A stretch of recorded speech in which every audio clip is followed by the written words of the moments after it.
हमद सना तारीफ़ात किबरियाई बड़ाई इकाई तन्हाई एकताई हर किस्म की तस्बीहात रंजीदात तकदीसात तहलीलात तकबूला शरीक के लिए जो इस कायनात का अकेला खालिक मालिक राज़िक और काबिज़ है,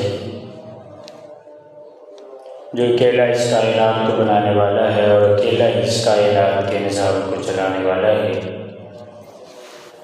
वो हज़्ज़ुल क़य्यूम है, वो समीउल बसीर है, वो अलीम बिज़ाति सुदूर है।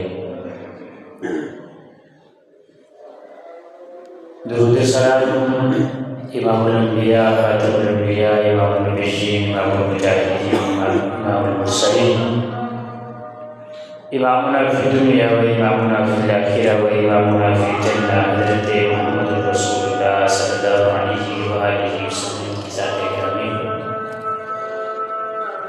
जिनको अल्लाह रब्बुल इज़्ज़त ने इस कायनात के अंदर आखिरी हादी पेशवा और रहनुमा बनाकर भेजा है,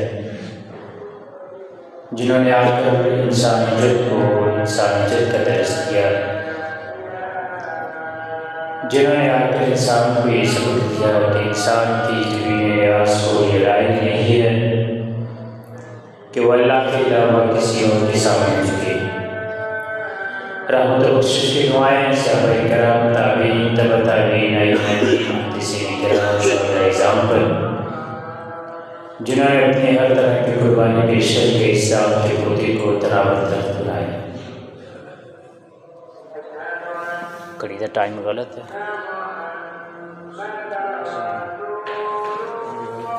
टाइम के टाइम है इधर मैंने 10 टाइम। चलो ठीक है। अब आपसे गुजारिश है कि जो हमारे कुछ नमाजी अल्लाह रब्बुल इज़्ज़त ने और तौफीक दी पहले सफ़ में आके बैठते हैं तो उनकी नींद पूरी नहीं होती सारे खुतबे में, तो गुजारिश ये है कि जाग के बैठिएगा। अगर कोई सोए तो इजाज़त है मेरी तरफ से, साथ वाला आदमी सो जाए, क्योंकि जुमे का खुतबा एक सबक होता है और हम सबक सो कर गुजारते हैं, उसका फ़ायदा नहीं। मैंने आयत तिलावत की है, अल्लाह रब्बुल इज़्ज़त साहिब में फरमाते हैं उलाइका अल्लज़ीना यअलमुल्लाहु मा फ़ी क़ुलूबिहिम। अल्लाह ताला जानता है जो इनके दिलों के अंदर है। फ़अअरिज़ अन्हुम वअइज़हुम वक़ुल लहुम फ़ी अनफुसिहिम क़ौलन बलीग़ा। प्यारे रसूल, इनसे एराज़ भी कीजिए, इनको नसीहत भी कीजिए। वक़ुल लहुम फ़ी अनफुसिहिम क़ौलन बलीगा, इनको ऐसी बात कहें जो इनके दिलों पर असर करने वाली। हमारे माशरे के अंदर चूँकि अच्छे लोग भी मौजूद हैं और बुरे लोग भी मौजूद हैं। ये बुराई और नेकी की कशमकश जब से दुनिया बनी है उस वक्त से जारी है और ये क़यामत तक जारी रहेगी। अगर सारे के सारे लोग नेक हो जाएं तो फिर भी माशरा नहीं चल सकता। अगर सारे के सारे बुरे हो जाएं तो फिर भी माशरा नहीं चल सकता। ये नेकी और बुराई की कशमकश जारी है और जारी रहेगी। जिनको अल्लाह रब्बुल इज़्ज़त ने नेकी की तौफीक दी है वो अल्लाह का शुक्र अदा करें, और साथ उनके लिए ये नसीहत है, खुद भी नेकी करते हैं, दूसरे लोगों को भी नेकी पर लगाएं। अगला उनका फरीज़ा ये है कि वो बुरे आदमी के साथ नफरत करें एक हद तक, जितनी हमें शरीयत ने इजाज़त दी उसको सजा के तौर पे अपने से दूर कर दें, उसको डांट लें अगर डांट सकते हैं तो, उसको समझा दें अगर समझा सकते हैं तो। लेकिन ऐसा कहीं भी शरीयत ने हमें इजाज़त नहीं दी कि अगर कोई बुरा शख्स मौजूद है, बुराई करता है, तो उससे बिल्कुल आप कता ताल्लुकी करें। ये शरीयत ने इजाज़त नहीं दी। आप कहें कि ये बंदा नेकी की मैं इसको दावत दे दे के थक गया हूँ, लेकिन इसने मेरी दावत को माना नहीं, मेरी बात को तस्लीम नहीं किया, मेरी इज्जत को नहीं रखा, मेरी लाज को नहीं रखा, आज के बाद मेरा और तेरा ताल्लुक ख़त्म, आज के बाद तेरा और मेरा मरना जीना ख़त्म। इसकी शरीयत ने कहीं पे भी हमें इजाज़त नहीं। उठा के देख लें, बुरे आदमी से एक हद तक नफरत वो शरीयत में मौजूद है, लेकिन इस हद तक नफरत कि उसके साथ मरना जीना खत्म करना ये शरीयत में मौजूद नहीं है। जैसे रसूलुल्लाह सल्लल्लाहु अलैहि वसल्लम की हदीस आपने फरमाया, बनी इस्राइल के अंदर दो भाई थे, एक नेक था एक बुरा था। नेक भाई बुरे को समझाता रहता था, समझाता रहता था, समझाता रहता था, लेकिन वो ना समझा उसकी बात। एक दिन उसको गुस्सा आया, उसने कहा कि तुझे अल्लाह ने माफ भी नहीं करना। फरमाया दोनों फौत हो गए। अल्लाह रब्बुल इज़्ज़त ने बुरे आदमी को अपनी रहमत के साथ जन्नत के अंदर भेज दिया, और नेक आदमी से ये पूछा कि तू ये बता, तुझे ये इख्तियार किसने दिया है कि तुझे कहे कि तुझे अल्लाह ने माफ ही नहीं करना। इसमें हमारे लिए भी सबक है कि माफ़ी का सर्टिफिकेट हमारे पास नहीं है, जन्नत और जहन्नम के सर्टिफिकेट हमें देने की ज़रूरत नहीं है। हमारा काम नेकी की दावत देना, बुराई से रोकना है। उसका मतलब ये ना हो कि हम कहें कि जी अब ये बुरे काम करते हैं ये जहन्नम के अंदर ही जाएगा, ये अच्छे काम करता है ये जन्नत के अंदर जाएगा। ये सर्टिफिकेट हमारे पास इख्तियार नहीं है कि हम देते फिरें। हाँ, ये जरूर है, माशरे में ये देखने में अक्सर आया है कि अगर बुरे आदमी से कता ताल्लुकी कर दी जाए तो फिर वो बंदा शैतान के हाथों के अंदर खेलता है, लादीन कुव्वतों के हाथों के अंदर खेलता है, और वो खेलते हुए फिर उन रास्तों पे चल निकलता है कि वो फिर इस्लाम पसंदों को नुकसान पहुंचाना शुरू करता है।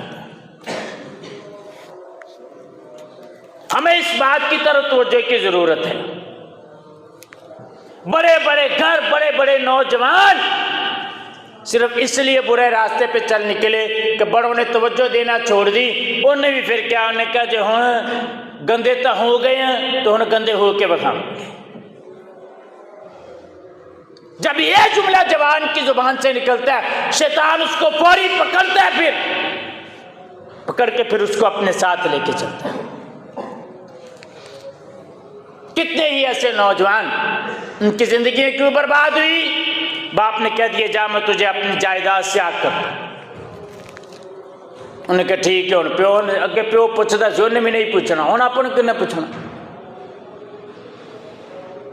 ये इजाजत नहीं है। कई ऐसे यतीम बच्चे, उनकी जिंदगियां बर्बाद इसलिए हो गई, अगर उसने कोई गलती कर ली सारी पंचायत लग गई, बरादरी सारी, रिश्तेदार सारे इकट्ठे होके, चाचे ताए मामे फुफियाँ मासियाँ सारी इकट्ठी होके बिठा के उसकी बेइज्जती कर करके, तू साड़ी नक नहीं रहन दी, तुसी ये नहीं किया, तू वो नहीं किया, तेनों असी पालिया, तेनों ये किया, तेनों वो किया, तू साड़ी नक नहीं रखी। वो कहता भी हुण रही नहीं तो हुण अगे तुम ही नहीं रहनी, जाओ फिर। ये इजाजत नहीं है। अगर अपना बेटा गलती करे उसके लिए माफ़ी की गुंजाइश है तो यतीम के लिए भी माफ़ी की गुंजाइश होनी चाहिए। अपना बेटा गलती करे, बाप उसको डांटता है तो माँ कहती है कोई गल नहीं मुंडा अपना, फिर किया जो गलती कर ली तो दोबारा ठीक हो जाए। यतीम के लिए कोई ऐसा प्रोटोकॉल मौजूद नहीं है कि उसको कहा जाए बेटा चल कोई बात नहीं, जो हो गई आइंदा से नहीं करनी है, कोई ऐसा? फिर वो उसी रास्ते पे चल निकलता है, कहते कि ठीक है हो तो गए बुरे, फिर होने दीजिए। इन्हीं बुरे लोगों के बारे में अल्लाह ताला ने रसूलुल्लाह सल्लल्लाहु अलैहि वसल्लम को फरमाया फस्फ़ही सफ़हल जमील, इनके साथ दरगुजर करना है जो अच्छे तरीके से। अगर कोई बुराई कर ले उसके साथ ये नहीं है कि उसको पकड़ के उसको मारना, उसको ज़दोकोब करना नहीं। फरमाया इनके साथ अच्छे तरीके से दरगुजर करना है, इनको समझाना भी है। को खुशी का मौका आ गया फिर समझा दिया, को गमी के मौके पे इकट्ठे हो गया फिर समझा दिया, कभी नाराज़गी दिखा दी कि यार तू गलत करता है मैं तेरे साथ नाराज़ हूँ, कता ताल्लुकी ना हो, नाराज़गी दिखा दी सज़ा के तौर पे, कभी उसको वैसे समझा दिया, कभी कहीं अकेले बुला के उसको समझा दिया। अच्छे लोगों के लिए ये भी हमारा अलमिया, अच्छे लोगों के लिए हमारी चाय की दावतें बड़ी होती हैं। कभी बुरे आदमी की चाय की दावत करके उसको समझा के देखो लो, शायद वो सीधे रास्ते पे आ जाए। एक चाय है ना, एक आदमी भी पीता है, अगर बुरा आदमी पी लेगा हो सकता है उसी एक चाय की वजह से वो बुराई छोड़,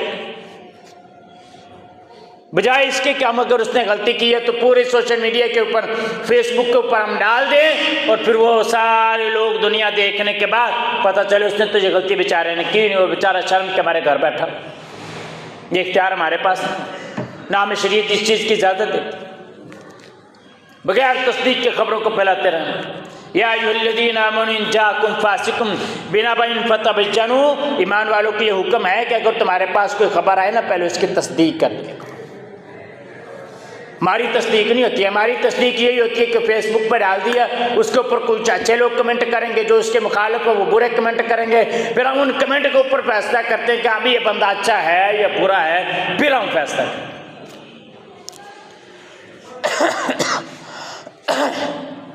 दूसरे मुकाम पे अल्लाह रब्बुल इज़्ज़त फरमाते हैं फ़कुल लहुम क़ौलन मयसूरा, पैगम्बर इनके लिए बात भी करनी है ना तो नरमी वाली बात कर, गुस्से वाली बात नहीं करनी। कैसे नरमी वाली बात करनी? रसूलुल्लाह सल्लल्लाहु अलैहि वसल्लम के पास एक आदमी आता है, आके क्या कहते हैं, कहते अल्लाह के रसूल मैं ज़ना की इजाज़त चाहता हूँ। आका अलैहिस्सलातु वस्सलाम फरमाते हैं सहाबाए किराम उठे उसको रोकने के लिए, ये कैसा आदमी कि सीधा आके अल्लाह के रसूल के पास ही ज़ना की इजाज़त तलब कर रहे हैं। अल्लाह के रसूल ने क्या फरमाया? फरमाया बैठ। उसको अपने पास बिठाया, सामने बिठा के पूछा अतुहिब्बुहु ली उम्मिका, बुरा आदमी है ज़ना की इजाज़त मांग रहा है। अल्लाह के रसूल ने क्या फरमाया? फरमाया अतुहिब्बुहु ली उम्मिका, तो पसंद करता है कि तेरी माँ के साथ कोई ज़ना करे? कहने लगा नहीं अल्लाह के रसूल मैं तो इस बात को पसंद नहीं करता। वल्लाहि जअलनी फिदाका, अल्लाह की कसम अल्लाह के रसूल कभी भी मैं इस बात को पसंद नहीं करूँगा कि मेरी माँ के साथ कोई ज़ना करे। अल्लाह के रसूल ने फिर फरमाया ठीक है, अगर तू अपनी माँ के साथ पसंद नहीं ना करता इस बात को तो कोई और भी पसंद नहीं करता कि किसी की माँ के साथ कोई ज़ना करे। अल्लाह के रसूल ने दूसरा रिश्ता का नाम फरमाया अतुहिब्बुहु ली उख्तिका, क्या तू इस बात को, ये तो ज़ना की इजाज़त तलब कर रहा है, क्या तू इस बात को पसंद करता है कि तेरी बहन के साथ कोई ज़ना करे? वल्लाह अल्लाह की कसम अल्लाह का रसूल मैं नहीं पसंद करता इस बात को।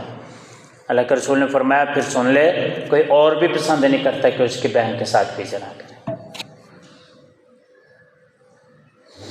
अल्लाह के रसूल बैठो हैं। फिर तीसरा अल्लाह के रसूल ने रिश्ता बनाया अतुहिब्बुहु ली इब्नतिका, क्या तू पसंद करता है कि तेरी बेटी के साथ कोई ज़िना करे? अल्लाह की कसम, अल्लाह के रसूल, मैं नहीं पसंद करता। फरमाया कोई और भी पसंद नहीं करता है कि उसकी बेटी के साथ कोई ज़िना करे। अल्लाह के रसूल फरमाते हैं अतुहिब्बुहु लिखालती का, क्या तू पसंद करता है कि तेरी खाला के साथ कोई ज़िना करे? नहीं अल्लाह के रसूल, मैं अल्लाह की कसम मैं नहीं पसंद करता। आपने फरमाया अच्छा फिर कोई और भी पसंद नहीं करता है कि उसकी खाला के साथ कोई ज़िना करे? अल्लाह के रसूल ने फिर फरमाया तो हिब्बुहु लिअम्मती का, क्या तू पसंद करता है कि तेरी फूफा के साथ कोई ज़िना करे? अल्लाह की कसम अल्लाह के रसूल मैं नहीं पसंद करता। अल्लाह के रसूल ने फरमाया फिर और भी कोई पसंद नहीं करता कि उसकी फूफा के साथ कोई ज़िना करे। अल्लाह के रसूल, अब मैं ज़िना नहीं करूँगा। बुरा आदमी था, बुराई की इजाज़त तलब कर रहा है। अल्लाह के रसूल ने हमें क्या उसवा हसना दिया? अल्लाह के रसूल ने तो नहीं कहा चल उठ जा मजलिस से, नहीं, आपने उसको समझाया। समझाने के बाद अल्लाह के रसूल ने क्या किए? सारे रिश्ते गिनवाने के बाद कहता अल्लाह के रसूल अब मैं ज़ना के लिए इजाज़त नहीं तलब करूँगा। अल्लाह के रसूल ने अपना नरम व मुलायम फूलों की पत्तियों से नरम हाथ उसके सीने पर रखा और दुआ की अल्लाहुम्मा अग़फ़िर ज़ंबहु व तहिर क़ल्बहु व हस्सिन फ़रजहु, या अल्लाह इसके गुनाहों को माफ़ कर दे, इसके दिल को पाक कर दे, इसकी शर्मगाह को पाक कर दे। क्या नमूना मिला, क्या हमें तरीक़ा मिला, क्या हमें सीरत मिली, क्या हमें किरदार मिला। लक़द कान लकुम फ़ी रसूलिल्लाहि उस्वतुन हसना, क्या उसवा हसना मिला कि अल्लाह के रसूल ने बुरे आदमी के लिए दुआ की है। कभी हम भी किसी बुरे आदमी को अपने घर में बुलाएं और उसको इस तरह प्यार से समझा के उसके एक कप चाय का पिला के जब वो उठने लगे, ना भी वो समझे, उठने लगे, उसको क्या यार हाथ उठा, मैं भी दुआ करता हूँ, तू भी दुआ कर। अल्लाह के रसूल की सीरत है, अल्लाह के रसूल का तरीका है। अल्लाह के रसूल ने बुरे आदमी के लिए दुआ की, हो सकता है तेरा दिल फिर जाए। कभी ये काम करके तो देख, हो सकता है किसी बुरे आदमी की ज़िंदगी समझ जाए।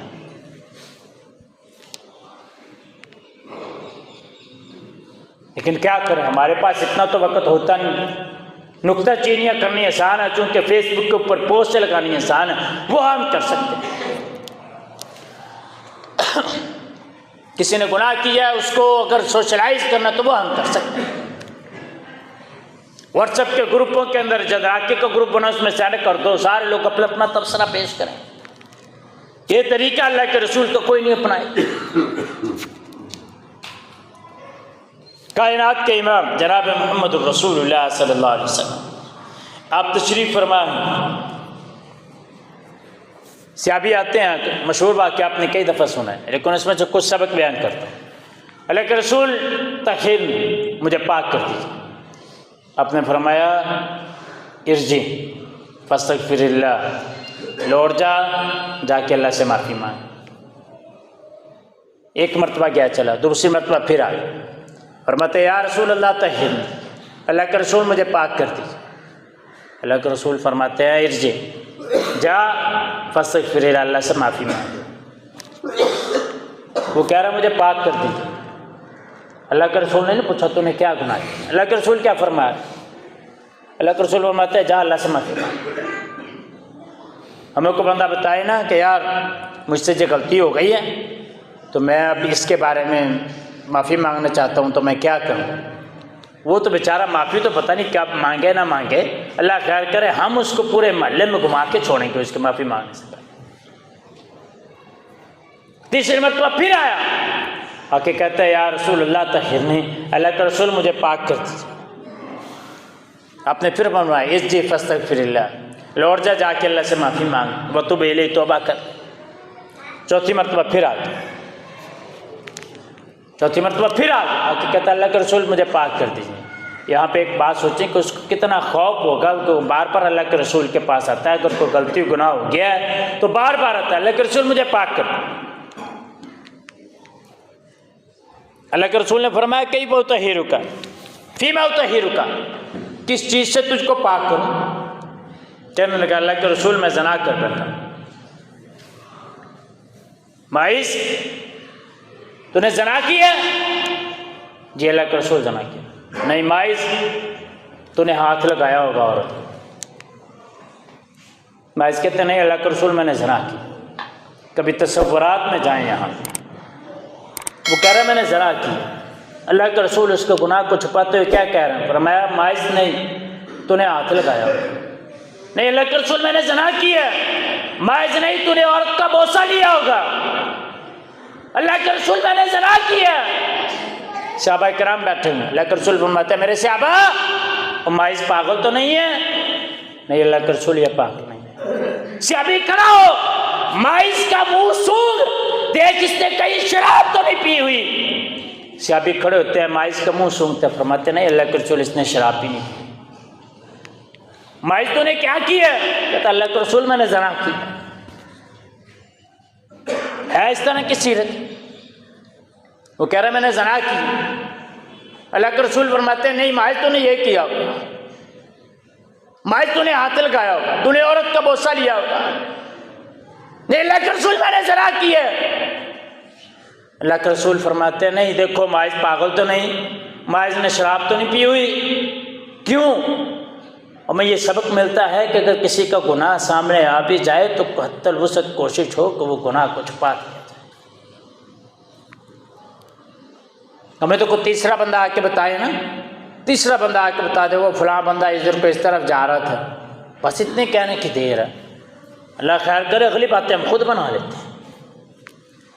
अल्लाह के रसूल रुख्सत दे रहे हैं। अल्लाह के रसूल बनाते हैं माज नहीं तूने ऐसे किया, तूने ऐसे किया, तूने ऐसे किया। नहीं अल्लाह के रसूल मैंने ज़ना किया। अच्छा, माइज से पूछा तो शादीशुदा है? जी अल्लाह के रसूल शादीशुदा। फरमाया जाओ माइज को ले जाओ, इसको रजम कर दो, संसार कर दो। ले गए, सहाबाए किराम गए, जाकर उसको माइज को मारना शुरू किया। जब मारा तो पत्थर की तकलीफ हुई तो माइज उठ के भाग पड़े। बाकी तो चूँकि सहाबाए किराम को हुक्म था रजम करने का, वो पीछे दौड़े और माइज को रजम कर दिया। आके अल्लाह के रसूल को बताते हैं, अल्लाह के रसूल माइज उठ के भाग पड़ा था, फिर हमने उसके पीछे भाग के उसको मारा। फरमाया मेरे साहबा अगर वो भाग ही पड़ा था तो तुम उसको छोड़ देते, अगर वो भाग पड़ा था तो उसको छोड़ देते। कौन आदमी है ये? बुरा आदमी। क्या किया इसने? ज़ना किया इसने। कितनी नफरत की अल्लाह के रसूल ने उससे। हमारी क्यों इतनी नफरत बढ़ जाती है कि हम कता ताल्लुक़ तक पहुंच जाते हैं? इसकी इजाजत है कहीं पे हमारे लिए? क्या हो गया हमें? हम अल्लाह के रसूल से ज्यादा गैरतमंद हैं, हमें कोई बुराई से ज्यादा नफरत है। पता नहीं हमें क्या हो जाता है उस वक्त कि हम किसी की बात को उछालने के लिए 24 घंटे तैयार होते हैं। हमेशा बुराई से नफरत करनी, बुरे आदमी से नफरत नहीं। जितनी नफरत की गुंजाइश है ये देख रहे हैं आप, मैं आपके सामने हदीस पढ़ रहा हूं, कितनी शरीयत ने हमें इजाजत दी है नफरत करने। अब सहाबाए किराम में गिरोह बन गया। यहाँ पे एक बात करता चलो, रसूलुल्लाह सल्लल्लाहु अलैहि वसल्लम ने हुक्म दिया रजम कर दिया। रसूलुल्लाह सल्लल्लाहु अलैहि वसल्लम जब मदीने में आके इस्लामी रियासत कायम की है ना, उस वक़्त से लेके रसूलुल्लाह सल्लल्लाहु अलैहि वसल्लम की वफ़ात तक, बाद में से खुलफ़ाए राशिदीन के दौर के अंदर कोई भी इस तरह का कोई ऐसा मामला जिसमें हदूदुल्लाह कायम होती है, बहुत कम ये मामला पेश आया। अगर पेश आया है तो उस आदमी खुद पेश हो गया दरबार के अंदर कि मेरे से ये गलती हो गई है, मुझे इससे पाक कर दीजिए, मुझसे ये गलती हो गई है, मुझे पाक कर दीजिए। कहीं ऐसा नहीं देखा होगा आपने कि बहुत ज़्यादा मामला पेश आए। अगर यही इस्लामी कानून के अंदर हुदूदुल्लाह का निफाज जो है ये हमारे मुल्क में हो जाए तो ये आए दिन इस तरह की वारदातें ना हो। लेकिन करें क्या? यहाँ पे मैं एक बात ये करता हूँ, करें क्या हम? जो जिन्होंने निफाज करना है हुदूदुल्लाह का वो खुद तो इसके अंदर शामिल है, जो बैठे हुए आए दिन कानून बनाते रहते हैं, पता उनको सूरत इखलास का नहीं है और कानून वो मुल्क के बनाते रहते हैं। वो कैसे ये करें? वो कैसे कर सकते हैं? वो खुद इसमें शामिल है सर। अब सहाबाए किराम के 3 गिरोह बन गए। कुछ कहते हैं कि माइज को अपने किए की सजा मिली, कुछ कहते हैं कि माइज ने पक्की तौबा कर, कुछ कहते हैं कि माइज का मामला अब अल्लाह के साथ है। अल्लाह के रसूल सल्लल्लाहु अलैहि वसल्लम आपने उनकी बात सुनी, आप मिंबर पर तशरीफ़ फरमा, आपने फरमाया लक़द ताब तौबतन लौ क़ुसिमत बैना उम्मतिन लवसिअतहुम। अल्लाह के रसूल ने जो जुमला बोला है बुरे आदमी के लिए, ज़ना किया था उसके लिए क्या फरमाया, माइज़ ने ऐसी तौबा की है, अगर पूरी उम्मत में ये तौबा को तकसीम किया जाए, फरमाया ये तौबा उससे भी वसी हो जाए। पूरी उम्मत से इस तौबा को अगर तकसीम किया जाए, फरमाया उससे भी वसी हो जाए।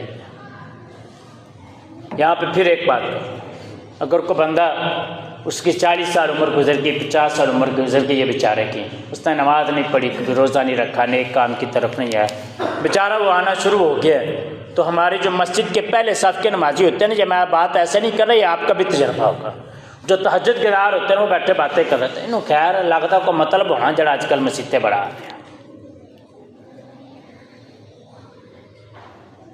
इन्हों लगता नहीं है जी को खैर नहीं है जी, जो बेचारा आ ही गया मस्जिद, तुम्हें किसने ये हुक्म दिया है कि तुम उसका मजाक करो। अल्लाह के रसूल के बैठे हुए मस्जिद के अंदर, नमाज पढ़ने वाले ने नमाज पढ़ी है, जाने लगे, अल्लाह के रसूल ने फरमाया तूने नमाज नहीं पढ़ी, दोबारा नमाज पढ़। मजाक उड़ाया अल्लाह के रसूल। हम क्यों मजाक उड़ाते हैं नमाज पढ़ने वाले के?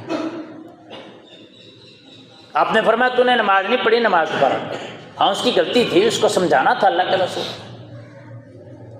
अल्लाह के रसूल ने फरमाया तो नमाज दोबारा पढ़। वो दोबारा पढ़ी, फिर जाने लगा। अल्लाह के रसूल ने फरमाया नहीं तो दोबारा नमाज पढ़। तीसरी मरतबा फिर कहा, तो चौथी मरतबा कहता है अल्लाह के रसूल मुझे ऐसी आती है जैसे आप समझा दें मुझे, मैंने कैसे पढ़ी।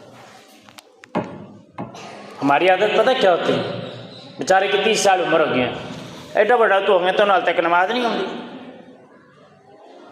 हमारी हालत पता क्या है, हमारी हालत यह है कि बंदा था उसने तस्वीर बनाई, तस्वीर बना के उसने चौक में लगा दी और उसके ऊपर लिख दिया कि इसमें गलतियां निकाली। वो शाम को बेचारे ने देखा तो तस्वीर ही काली, पीढ़ी सामने गलती ये गलती ये गलती, तस्वीर ही काली। किसी बुजुर्ग से मशवरा किया, उसने कहा कल को तस्वीर बना वही तस्वीर और उसको चौक में लगा कि ये कह इसके ऊपर लिख दे कि जो गलती है उसको दुरुस्त कर। तस्वीर बिल्कुल साफ, दुरुस्त करने की हमारे पास तौफीक नहीं होती, हमारे पास इतनी सलाहियत अपने आप में नहीं है कि हम किसी की गलती को दुरुस्त कर सकें। गलतियां निकालने वाले हम सारे मौजूद। क्या हो गया हमें?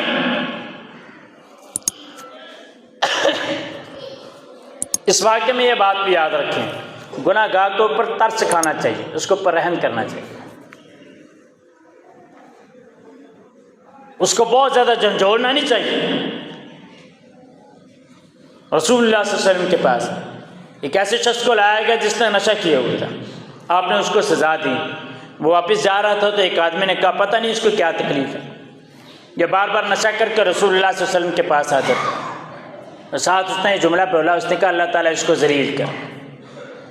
रसूलुल्लाह सल्लल्लाहु अलैहि वसल्लम ने जब ये जुमला सुना ना, आप सल्लल्लाहु अलैहि वसल्लम ने क्या फरमाया? फरमाया ला तकूनु औन शैतानी अला अखीकुम, अपने भाई के खिलाफ शैतान के मददगार मत। एक वो बुराई करता है, ऊपर से तुम उसको लान तान तानो तशनी शुरू कर देते हो। फरमाया अपने भाई के खिलाफ शैतान की मदद ना किया। और यह शैतान का काम होता है कि उसको ऐसी मलामत करना जिससे वो गुनाह की तरफ और ज़्यादा जाए। हमें तो चाहिए कि उसकी गलती के ऊपर पर्दा डाल के उसके लिए नेकी की दुआ करें, उसको समझाएं, उसके लिए दुआ करें। ये काम आप शुरू कर देना, आप खुद नेक बन जाए। अल्लाह के रसूल ने फरमाया जो गैब के अंदर, उसका भाई वहाँ पे मौजूद नहीं, गैब में अपने भाई के लिए जो दुआ करता है अल्लाह ताला फरिश्ते को मुकर्रर कर देते हैं, वो उसके लिए दुआ करता है। हम ये काम क्यों नहीं करते कि हम फरिश्तों की दुआएं लें? ये लान तान और तानो तस्नी वाला काम सारा हम नहीं करना। पता नहीं इतनी गैरत हम में से कहाँ से आ गई। रसूलुल्लाह सल्लल्लाहु अलैहि वसल्लम मस्जिद में खड़े हैं, मशहूर वाक़या आपने कई मरतबा सुना। मुझे उसमें से ये सबक मिलता है कि अगर कोई बुरा आदमी है उसको करीब करना, उसको दूर नहीं करना। वो मस्जिद में आकर उसने पेशाब करना शुरू कर दिया, सहाबा किराम रोकने लगे। अब मस्जिद का तकद्दुस अल्लाह के रसूल से ज़्यादा क्या हम समझ सकते हैं? हमको बड़े ज़्यादा गैरतमंद अल्लाह के रसूल सल्लल्लाहु अलैहि वसल्लम ने कुछ कहा अल्लाह के रसूल ने, सहाबा को मना कर दिया। उसने पेशाब किया, आपने फरमाया पानी का एक डोल लाओ, इसके ऊपर बहा दो। पानी का डोल बहा दिए। अल्लाह के रसूल ने उसको बुला के कहा ये मस्जिद अल्लाह का घर है, इसमें पेशाब या पखाना निकल। कोई तीसरी बात अल्लाह के रसूल ने की। पता नहीं हमें क्या हो जाता है, मस्जिद में अगर बच्चे आके शरारतें शुरू कर दें तो मैं तो हैरान हो जाता हूँ यार कि लोग पता नहीं कैसे कैसे उनके ऊपर चल निकल जा मस्जिद से, इसको लेकर नहीं आना, उसके बाप पे तानो। तो अल्हम्दुलिल्लाह शहर में मेरी मस्जिद के अंदर को बच्चों को रोक नहीं सकता। मैं नमाज पढ़ा रहा हूँ, पीछे शोर हो, शरारतें हों, किसी की ज़रूरत नहीं है कि मेरी मस्जिद के अंदर के बच्चे को रोके, मना कर। अगर किसी को रोकना है तो मैं नहीं रोक, किसी की जरूरत नहीं। मैंने जुमे के अंदर कहा था कि इन बच्चों को ऊपर कोई भी पाबंदी नहीं लगाई। ये बच्चे पता कहां से उठ के आते हैं, कभी हमने सोचा? ये मोबाइल और नेटवर्क की दुनिया छोड़ के मस्जिद में आते हैं। अल्लाह का शुक्र अदा किया करें कि हमारे बाद ये मसाजिद की रौनक हो। क्यों हम इनसे इतनी नफरत करते हैं? इनका तो गुनाह भी कोई नहीं होता, कोई गुनाह है इनका? जब हम बच्चे तो पता नहीं, इससे भी बड़ी बड़ी शरारतें करते हो, तो फिर इन बच्चों के ऊपर सारा जोर क्यों डाल देते हैं?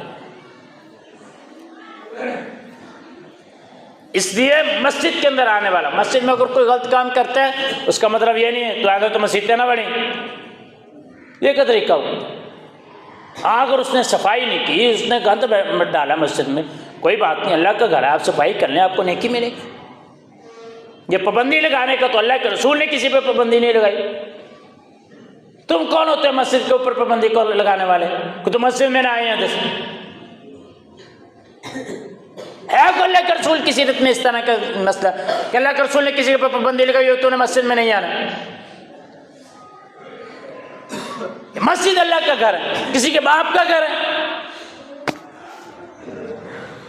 बुरे आदमी से सिर्फ नफरत करने की हद तक, इतनी नफरत जिससे वो समझ जाए, कता ताल्लुकी को गुंजाइश नहीं। यही हमारा आज का सबक। मौलाना शेख सनाउल्लाह मरसरी रहमतुल्लाह ताला कादियानियत के खिलाफ उनका बड़ा काम है, फाते कादियान उन्हें कहते हैं। जिस आदमी ने सवारी से उतर रहे थे, एक आदमी ने सर के अंदर कुछ चीज़ मारी, सर से खून बहना शुरू हो गया, पकड़ा गया, पकड़ के उसको जेल में डाल दिया। उसके घर का पता मालूम किया, घर का पता मालूम करने के बाद पता चला कि उसके हालात तो बहुत कमज़ोर हैं, और ऊपर से वो घर का वाहिद कफील वो जेल के अंदर चला गया। अब उसके घर का क्या बनेगा? उसके घर में हर महीने खर्चा राशन देना शुरू कर, जितनी देर वो जेल में रहा है। कौन? जिसने हमला किया, जिसने हमला किया वो जेल में है, उसके घर में महीने बाद राशन और खर्चा पहुंच रहा है। कौन दे रहा है? जिसके ऊपर हमला किया। जेल से बाहर आया तो पता चला कि मेरे घर में राशन वो भेज रहा है जिसके ऊपर मैंने हमला किया। ये मिसालें अब की मिसालें हैं, हमारे अंदर ये मिसालें क्यों नहीं मौजूद हो सकती? भतीजा अपने चाचा की कह देना, चाचा जी मैंने तेरी ये बात नहीं मानी, ठीक है फिर सारी बरादरी सुनती बैठी है, मैं मारे गया ना ते मेरा मुंह नहीं देख सकता, क्या होगा? मैं अभी, मेरा एक शागिर्द है, मुझे बताता है, कहता है कि वाले साहब फौत हो गए, जो कहता मेरा ताया था वो लेट हो गया किसी बात से, ना आ सका, तो कहते वाले साहब ने जनाजा करवा के दफना दिया, इतला उसको मिल गया, लेकिन वो लेट हो गया जनाजे के टाइम से, इंतज़ार करते रहे, वो दफना दिए। कहते अभी तक इस बात को कोई 8-10 साल हो गए। कहते ये मेरा ताया जहाँ पे भी बरादरी में बैठता ना, कहना मेरा भरा आता हुआ जिन्हें मैंने पेरे प्यो का मुँह नहीं वेखन दिता। कहते पता नहीं कब जहाँ पे भी इकट्ठे होते हैं ये ताना कहते सुनना पड़ता है। ये ताने, ये तस्ली, ये क्यों खत्म नहीं होते? को फौतगी होगी है, फिर अगर कोई शादी है, फिर शादी पे नहीं आया जी तू, कहते तो ये कड़ा मैंने मंगनी तो सदे मंगनी तो नहीं आया तू कहते तुझे कड़ मैंने दिन पहुँचते सत्या कैसे इतराज़ात हैं? ये कोई इतराज़ात हैं करने वाले? अल्लाह के रसूल ने अब्दुर्रहमान बिन औफ रज़ियल्लाहु ताला अन्हु से पूछा, अब्दुर्रहमान दाढ़ी को रंग किया हुआ क्या बात ख्याल है? फरमाया अल्लाह के रसूल शादी की। अल्लाह के रसूल ने तो कहा मैं इमाम हूँ, मैं सरदार हूँ इनका, इनके लिए मैंने इनको दिन रात तो ईद की दावत देता हूँ, मुझे इसने बताया नहीं अब्दुर्रहमान बिन औफ। अल्लाह के रसूल ने तो नहीं कहा। फरमाया अब्दुर्रहमान वलीमा करना चाहे एक बकरी का ही करे। कोई है इस तरह की नाराजगी की कोई मिसाल अल्लाह के रसूल से दिखाए? अगर कोई मिसाल इस तरह की मौजूद है कि अल्लाह के रसूल ने नाराजगी का इजहार किया उसके साथ। हम कौनों के मुसलमान हैं कि जिनकी अनाई खत्म नहीं होती। अनाई किस चीज की है तू मैंने जानता नहीं। हमारे साहब फरमाया करते हैं औकात हमारी इतनी है, औकात हमारी इतनी है कि 2 मरतबा हम गंदी जगह से निकले, ये औकात है हमारी। और बात के तू मुझे जानता नहीं। बुराई से नफरत करनी है, बुरे आदमी से नफरत नहीं करनी। शेख अबुल बरकात रहमतुल्लाह ताला गुजरामाला के अंदर अभी कुछ देर पहले की बात है, फौत हो गए अब तो। फरमाने लगे कि मस्जिद में इसी तरह मदरसा था उनको, तो मदरसे में आदमी बैठा हुआ था, बच्चे मदरसे को दौड़ रहे थे, मस्जिद के अंदर भाग रहे थे, तो वो कोई बच्चा उसके साथ लग गया। उस आदमी ने कोई बुरा भला कहना शुरू कर दिया। शेख मस्जिद के साथ ही कमरे के अंदर तशरीफ़ फरमा थे, वहाँ से बाहर निकले। बाहर निकल के शेख ने उनसे कहा कि मैं आपसे माजरत करता हूँ, अब बच्चा है, गलती हो गई है, जाने दें। वो आदमी ना समझा इस बात को, वो बोलता बोलता मस्जिद से चला गया। वो मस्जिद से क्या गया, वो हफ्ता पूरा मस्जिद आई गुस्से की वजह से कि बच्चा मेरे साथ लगा गया। अब वो शेख कहते हैं कि हफ्ता गुजरा तो शेख उनके घर चले जाके कहते हैं कि आप बात को समझ नहीं सके, बच्चे से गलती हो गई थी, मैं ये नहीं कहता कि गलती नहीं, मैं उसकी जगह पे माजरत करता हूँ आपसे। अब माजरत को कबूल फरमाया और मस्जिद में आना शुरू किया। फिर उस बंदे को ऐसा ऐसा एहसास हुआ, फिर वो मस्जिद में आना शुरू हुआ। ये जो बातें हैं हम ये छोटी छोटी बातें ना कि बना लेते हैं, ये कोई बात है नहीं थी। सलाम कहना, अगर किसी को सलाम कहते हैं वो बात ही नहीं मानता, सलाम का जवाब नहीं देता, 2 मरतबा हम कहते हैं, 3 मरतबा कहते हैं नहीं इतना। हमारे यहाँ पे आम मिसालें मौजूद हैं। शेख अब्दुल मनान नूरपुरी रहमतुल्लाह ताला वो एक आदमी को सलाम कहा तो है भी अकीदा उसका ख़राब था, वो नाराज़ होता था आगे से, बुरा भला कहता था उनको। उन्होंने सलाम कहना नहीं छोड़ा, उन्होंने सलाम कहना नहीं छोड़ा शेख अब्दुल मनान साहब। एक दिन आया कि वो बंदा अकीदा तौहीद पे भी आ गया, शायद सबसे उसने माफ़ी मांगी। बुराई से नफरत करनी है, बुरे आदमी से नफरत नहीं करनी। अगर वो बुराई पे लगा हुआ है तो उसको समझाने की कोशिश करनी है कि यार इसको छोड़ दो, बजाय इसके कि हम कहें कि चल ठीक है लगा तो लगा रहे। सानू की हज़रत उमर रज़ियल्लाहु ताला अन्हु का दौर है। हज़रत उमर बयान करते हैं, फरमाते हैं रसूलुल्लाह सल्लल्लाहु अलैहि वसल्लम के पास एक आदमी को लाए, उसने शराब पी थी और उसका लक़ब जाना हिमार था, हिमार था उसका। वो शराब पी के आता था तो उसको अल्लाह के रसूल सज़ा मुकर्रर करते थे, उसको कोड़े लगवाते थे।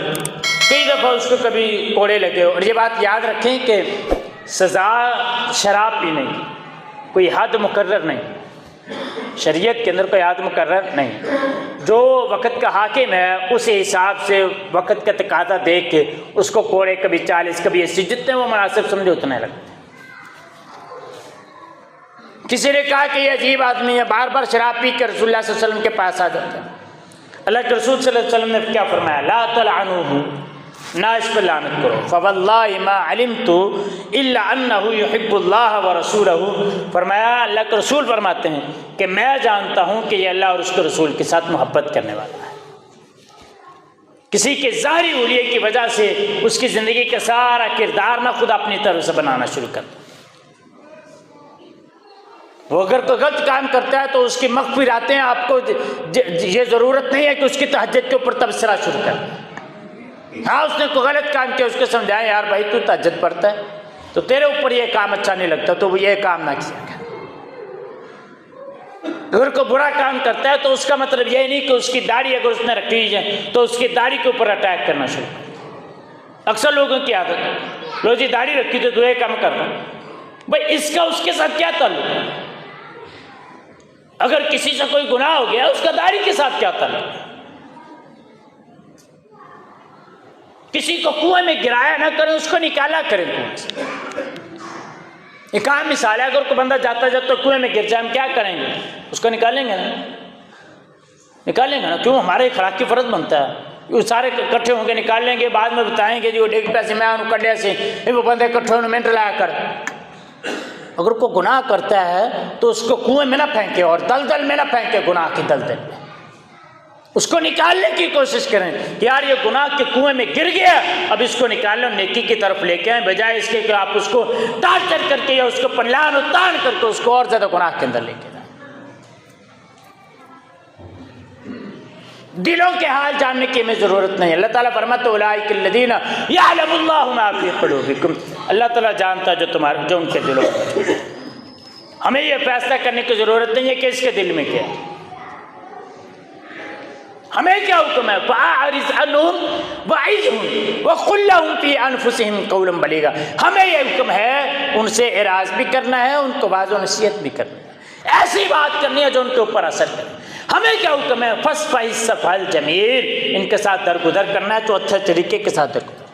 हमें क्या हुक्म है? हमें हुक्म है फ़क़ुल लहुम क़ौलन मैसूरा, हमें यह हुक्म है कि इनके लिए नरम बात करें।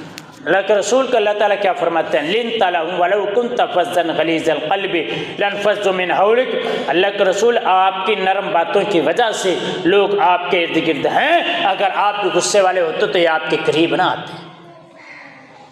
हुक्म तो हमें ये था, सीरत तो हमें ये मिली थी, किरदार तो हमें ये भी दिया था अल्लाह के रसूल ने कि बुरे आदमी के साथ इस हद तक नफरत जाएगी, लेकिन हम किस तरफ चल पड़े।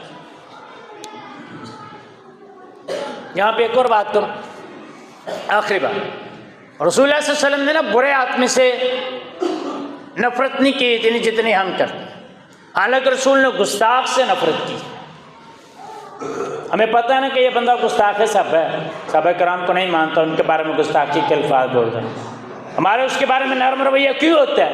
वो इसलिए होता है सिर्फ कोई गल नहीं यार अपन की लगे, अपने को दुकान ते आंदा बैठ के चंगियां गल्लां करता चला जाता, सानू की लगे। जिससे नफरत करनी थी उससे हम करते नहीं,